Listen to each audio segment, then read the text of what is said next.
Okay, now this is definitely a rumor, um, but there could be some kind of truth to it. Sucker Punch, which is a Sony owned development studio, they are known for their work on the Infamous franchise, which in those games you play as a superhero. It's an open sandbox, open world kind of a game. Um, they're generally reviewed well. There have been rumblings about them being a developer for, or the next game that they're working on is actually going to be a Spider-Man game. Um, and there are a couple of hiccups with this rumor, but there have been a couple of interesting things with it.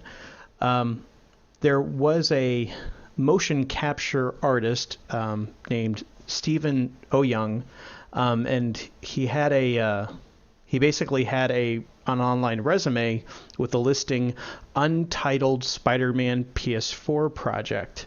And I believe later they removed the PS4 part from it, but it was interesting that it had PS4 and not any other platform mentioned.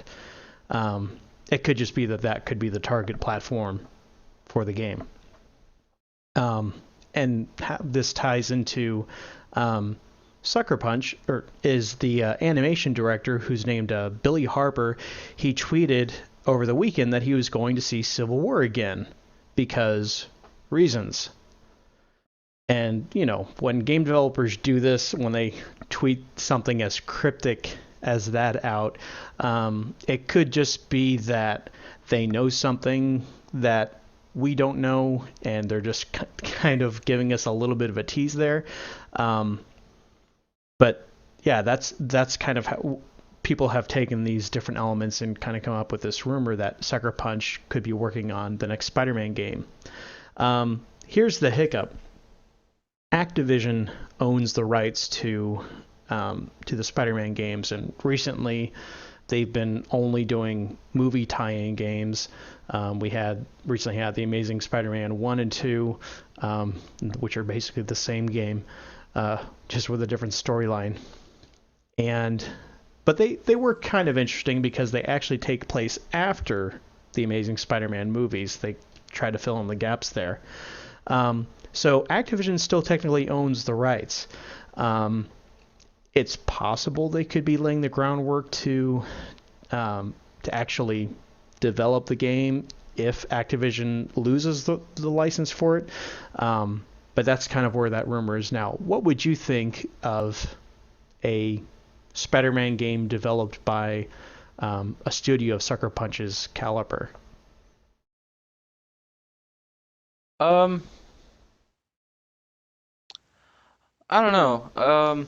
I feel like they've done some really good games over the years. And with this new Spider-Man, there does leave some,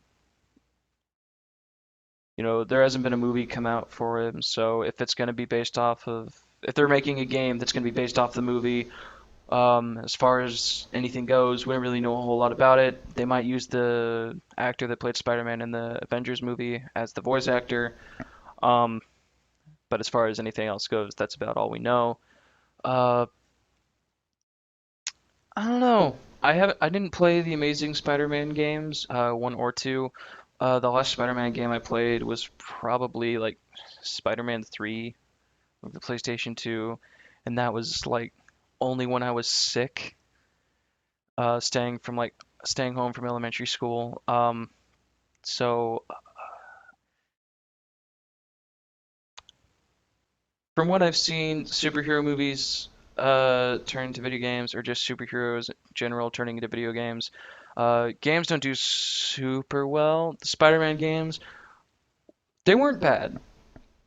Nothing was like Superman 64 bad. But as far as like how they could be, I didn't like them a whole lot to keep playing into the franchise, so I just didn't get the Amazing Spider-Man 1 or 2. I don't know anything about those two games. They could be great. Um, But as far as this goes, it's kind of just like driving through mist. Yeah, and it's kind of interesting that you have a Sony-owned studio that's rumored to do this. I also some people are thinking, well, could this be a PlayStation exclusive? And I just don't see that happening. No. For that, I think I know for a while in GameStop stores, they only advertised um, Battlefront as PlayStation 4. They didn't really have anything saying like Xbox One, and they might have had some stuff online, but I didn't really check for that. I only looked into the stores, and when I saw that, I kind of got a little worried because I thought it was going to be PlayStation 4 exclusive. Little did I know I wouldn't really care. But for this, I feel like it might just be like that. Like maybe it might come out for PS4 first, and then maybe like a couple days later or like a week later, it'll come for like Xbox One.